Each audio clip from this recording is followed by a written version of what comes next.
নমস্কাৰ সকলোকে স্বাগতম জনাইছোঁ। এই মুহূৰ্তত মই উপস্থিত আছোঁ নগাঁও জিলাৰ একমাত্ৰ ব্যতিক্ৰম আৰু আটকধুনীয়া এইখন উদানতলা প্ৰাথমিক বিদ্যালয়ত।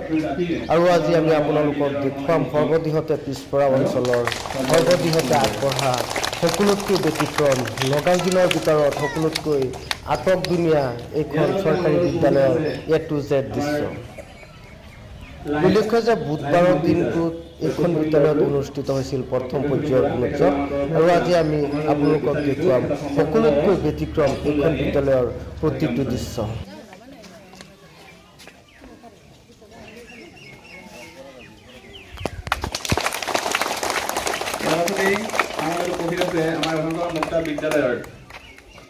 বিদ্যালয় পৰিচালনা সমিতিৰ শ্ৰদ্ধেয় সভাপতি মহোদয় তেখেতক সম্বৰ্ধনা জনাব আমাৰ বিদ্যালয়ৰ সুপ্ৰনা আদমিনে।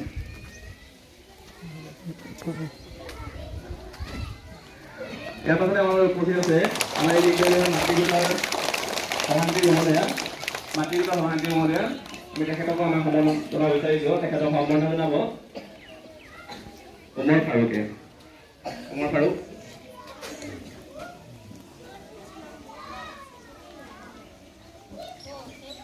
প্ৰতিটো দৃশ্য দেখুৱাবলৈ চেষ্টা কৰিম এইখন বিদ্যালয়ৰ। আৰু এয়া হৈছে বিদ্যালয়খনৰ ফলক, উদানতলা প্ৰাথমিক বিদ্যালয়। খাদিমুল ইছলাম ফকীৰ তেখেত হৈছে বিদ্যালয়খনৰ প্ৰধান শিক্ষক আৰু লগত আছে 4জনকৈ সহকাৰী শিক্ষক। প্ৰায় 3 শতাধিক ছাত্ৰ ছাত্ৰীৰ বিপৰীতে এই 4গৰাকী শিক্ষক পাঠদানৰ ক্ষেত্ৰত যথেষ্ট অসুবিধাৰ সন্মুখীন হৈ আহিছে যথেষ্ট দিনৰ পৰা। আৰু এই ক্ষেত্ৰত চৰকাৰে যাতে কিবা ব্যৱস্থা গ্ৰহণ কৰে তাৰ বাবেও শিক্ষকসকলে চৰকাৰৰ ওচৰত দাবী জনাইছে। মই আৰু এখন ফলক দেখুৱাই লৈছোঁ। বানপানী হোৱাৰ সময়ত, বানপানী হোৱাৰ আগত বা বানপানী হোৱাৰ পিছত আচলতে কি সাৱধানতা অৱলম্বন কৰিব লাগে সেই বিষয়ে ইয়াত ধুনীয়াকৈ ফলক আঁৰি ৰখা হৈছে যাতে ছাত্ৰ ছাত্ৰীসকলে প্ৰতিটো কথাই জানিব পাৰে এই ফলকখনৰ পৰা। এতিয়া লাহে লাহে কিছু আগলৈ যাবলৈ চেষ্টা কৰিম যিহেতুকে প্ৰায় 3 শতাধিক ছাত্ৰ ছাত্ৰী ইয়াত এই মুহূৰ্তত উপস্থিত আছে। এক সুন্দৰ পৰিৱেশ বুলি ক'ব লাগিব। মই প্ৰতিটো দৃশ্য আপোনালোকক দেখুৱাবলৈ চেষ্টা কৰিম। বিদ্যালয়খনৰ ইমূৰৰ পৰা সিমূৰলৈকে কি আছে কি নাই আমি প্ৰতিটো দৃশ্যই আপোনালোকক দেখুৱাবলৈ চেষ্টা কৰিম। মই আৰু এখন ফলকৰ কাষলৈ যাব লাগিব। এখন বিশেষ ফলক, অসম গৌৰৱ অৰ্জুন বোগেশ্বৰ বৰুৱা, সীমা দাস, নয়নমণি শইকীয়া এইসকল অসম গৌৰৱৰ ফটো ইয়াত আঁৰি ৰখা হৈছে। লগতে আছে লাভলীনা বৰগোহাঁই, শিৱ থাপা, তেনেদৰে এইসকল লোকৰ ফটো ইয়াত আঁৰি ৰখা হৈছে যাতে ছাত্ৰ ছাত্ৰীসকলে এতিয়াৰ পৰাই এইসকল অসম গৌৰৱ যিসকল আছে সিহঁতৰ বিষয়ে যাতে সবিশেষ জানিব পাৰে তাৰ ব্যৱস্থা ইয়াত কৰা হৈছে। এয়া মহৎ লোকসকলৰ মহৎ বাণী ফলক ইয়াত আঁৰি ৰখা হৈছে। ছাত্ৰ ছাত্ৰীসকলে যাতে ইয়াৰ পৰা বহু কথা জানিব পাৰে, শিকিব পাৰে। মই আৰু কিছু আগলৈ গৈছোঁ। মই আৰু এখন ফলকৰ কাষলৈ যাম। এখন বিশেষ ফলক বুলি ক'ব লাগিব। ব্যতিক্ৰম ফলক, ব্যতিক্ৰম বিদ্যালয়, ব্যতিক্ৰম পৰিৱেশ, ব্যতিক্ৰম ফলক, স্বচ্ছ বিদ্যালয়, প্লাষ্টিক মুক্ত বিদ্যালয়, দপাত মুক্ত বিদ্যালয়, উদানতলা বিদ্যালয়। এখন ফলক আঁৰি ৰখা হৈছে ইয়াত এই বুলি। গতিকে আমি প্ৰতিটো দৃশ্য আপোনালোকক আজি দেখুৱাম। এখন বিদ্যালয়ৰ প্ৰতিটো দৃশ্য আপোনালোকক দেখুৱাবলৈ চেষ্টা কৰিম।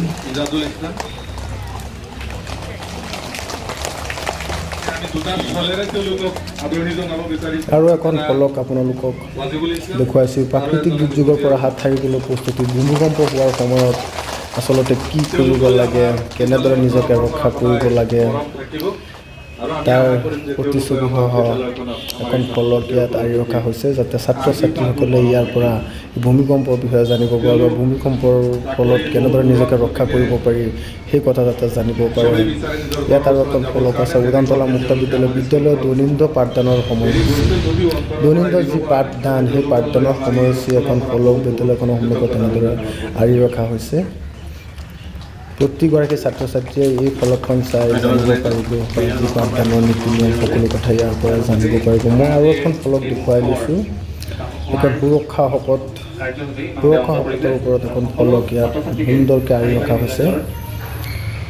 কি নাই বিদ্যা এইখন হৈছে আদৰ্শ শিশুৰ গুণ আচলতে আদৰ্শ যিসকল আদৰ্শ সিহঁতৰ যিসকল গুণ আচলতে আদৰ্শ শিশুৰ গুণৰ ফলক এখন আঁৰি ৰখা হৈছে আৰু তলত আমাৰ সন্মানীয় অতিমূল্যক শ্ৰদ্ধাৰ কথাখিনি ইয়াত সুন্দৰকৈ তোমাৰ উদ্দেশ্যে উল্লেখ কৰি ৰাখিছে যাতে ছাত্ৰ ছাত্ৰীসকলে ইয়াৰ পৰা এইবিলাক কথা জানিব পাৰে শিকিব পাৰে সেই সুবিধা ইয়াত কৰি দিয়া হৈছে তাৰ পাছতে মই আৰু এখন ফলকৰ কাষলৈ যাম লাচিত বৰফুকনৰ বিষয়ে তেখেতৰ জন্ম কিমান চনত হৈছিল মৃত্যু কিমান চনত হৈছিল লাচিত বৰফুকনৰ বিষয়ে খুব সুন্দৰকৈ ইয়াত লিখি ৰাখিছে যাতে ছাত্ৰ ছাত্ৰীসকলে যাতে এই ফলকখনৰ পৰাই যাতে লাচিত বৰফুকনৰ বিষয়ে কিছু হ'লেও যাতে জানিব পাৰে আৰু এখন বিশেষ ফলক আপোনালোকক দেখুৱাই লৈছোঁ এখন ভাল বিদ্যালয় আৰু এখন ভাল বিদ্যালয় বুলি কোৱাৰ লগে লগে আচলতে বিদ্যালয়খনত কি থাকিব লাগে আৰু সেই প্ৰতিটো বস্তু যে এইখন বিদ্যালয়ত আছে এই ফলকৰ জৰিয়তে সেই কথাটো ইতিমধ্যে বুজাই দিছে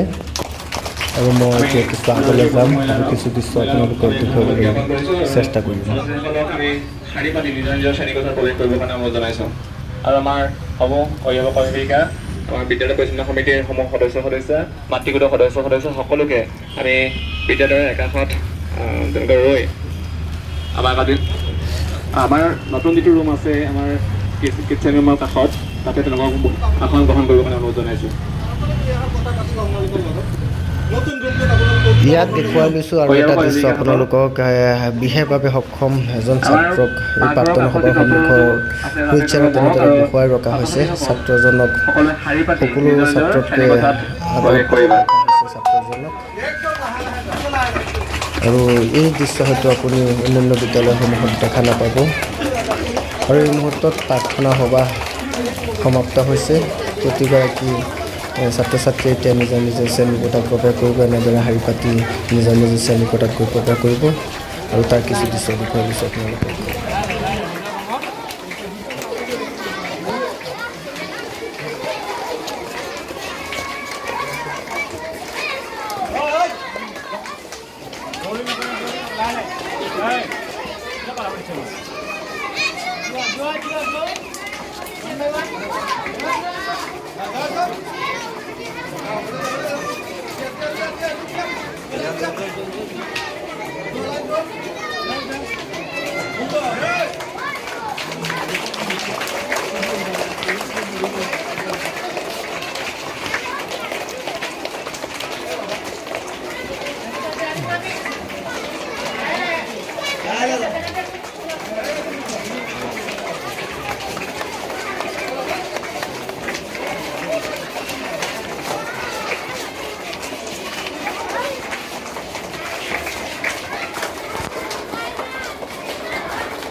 সকলো ছাত্ৰ ছাত্ৰী ইতিমধ্যে গৈ পেলাই নিজৰ শ্ৰেণীকোঠাত প্ৰৱেশ কৰিছে মই পুনৰবাৰ এখন বেনাৰ ফলক আপোনালোকক দেখুৱাই লৈছোঁ এখন ভাল বিদ্যালয় আচলতে আপুনি ভাল বিদ্যালয় হ'বলৈ হ'লে সেইখন বিদ্যালয়ত আচলতে কি থাকিব লাগে আৰু সেই প্ৰতিটো বস্তু এইখন বিদ্যালয়ত আছে আৰু এই মুহূৰ্তত মই বিদ্যালয়খনৰ ভিতৰলৈ প্ৰৱেশ কৰিম আৰু প্ৰতিটো দৃশ্য আপোনালোকক দেখুৱাবলৈ চেষ্টা কৰিম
আমাৰ সাহস এটা আৰু যে আপুনি আছেন থকা অৱস্থাটো খুলিছিলে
নেকি আপোনালোকৰ এটেণ্ডেঞ্চ মই মানে কিবা এটা ধাৰণা পাইছোঁ ইমান নহয় ভাল হ'ব লাগে এইফালে জেন্টছো দেখিছোঁ বহুত মানুহ গতিকে ভাল লাগিছে আপোনালোকে ক'ৰবাৰ চব মেইনটেইন কৰি ৰাখিব আৰু স্কুল এখনটো আপোনালোকৰ স্কুল আগতে ছাত্ৰজনে কৰে আপোনালোকৰ ল'ৰা ছোৱালী পঢ়ে আগৰ আপোনালোকে ৰাখিলে ক্লাছৰুমৰ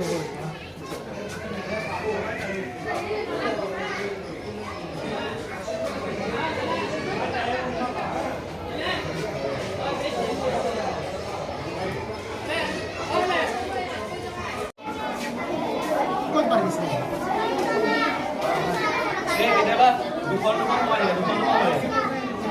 কাৰোবাৰ তাতে কুৱেশ্যন পেপাৰ বেছি গৈছে কিবা চাই ল'ব ঠিক আছে মই থাকিম আপুনি এটা পইচাটো কাম কৰি লওক পইচা দি দিয়ক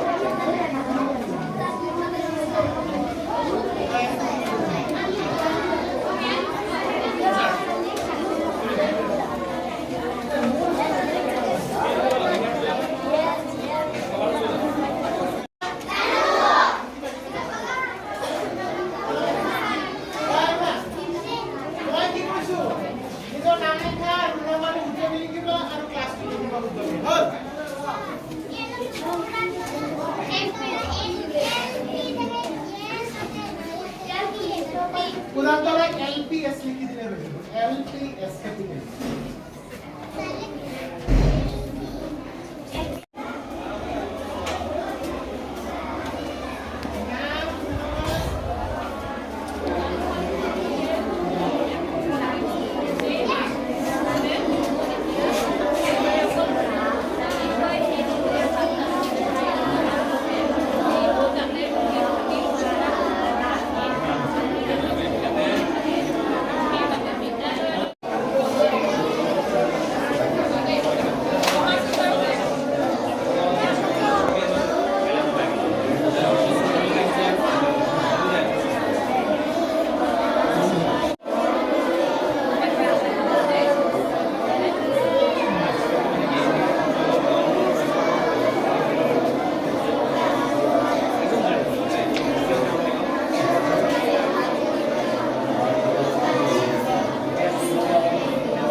আজি কোন উৎসৱ বুলি তেওঁলোকে মৰমতে এইখন স্কুলৰ পৰা ট্ৰেন্সফাৰ হৈছে যদিও প্ৰায় 11 বছৰ 1 মাহ কাল ইয়াতে শিক্ষকতা কৰি তেওঁলোক আজিৰ পৰা 1 বছৰ আগতে ইয়াৰ পৰা বিদায় লৈ গৈছে তথাপিও যোৱাবাৰ যেটো গুণোৎসৱ হৈছে এই গুণোৎসৱত তেওঁলোক আহি উপস্থিত হৈছে আজিও তেওঁলোক আহি উপস্থিত হৈছে যোৱাকালিৰ পৰা স্কুলখনত আছে ছাত্ৰ ছাত্ৰীৰ লগত লাগি আছে গতিকে তেওঁলোকক আমাৰ বিদ্যালয়ৰ ফালৰ পৰা আমাৰ মৰমৰ বাহিৰে আৰু একো দিবলৈ নাই মোৰ অতি শ্ৰদ্ধা আৰু শিক্ষাগুৰু জয় দুজন আহিছে তেওঁলোকক সাধাৰণভাৱে আমি অলপ আদৰণি জনাব বিচাৰিছো দুখন গামোচাৰে আদৰণি জনাব আমাৰ ধ্ৰুৱজ্যোতি বৰা আৰু ইজাজুল ইছলাম আমি দুটা শলেৰে তেওঁলোকক আদৰণি জনাব বিচাৰিছো এটা ওয়াজিবুল ইছলাম আৰু এজনে দিব জিয়াউৰ ৰহমান ছাৰ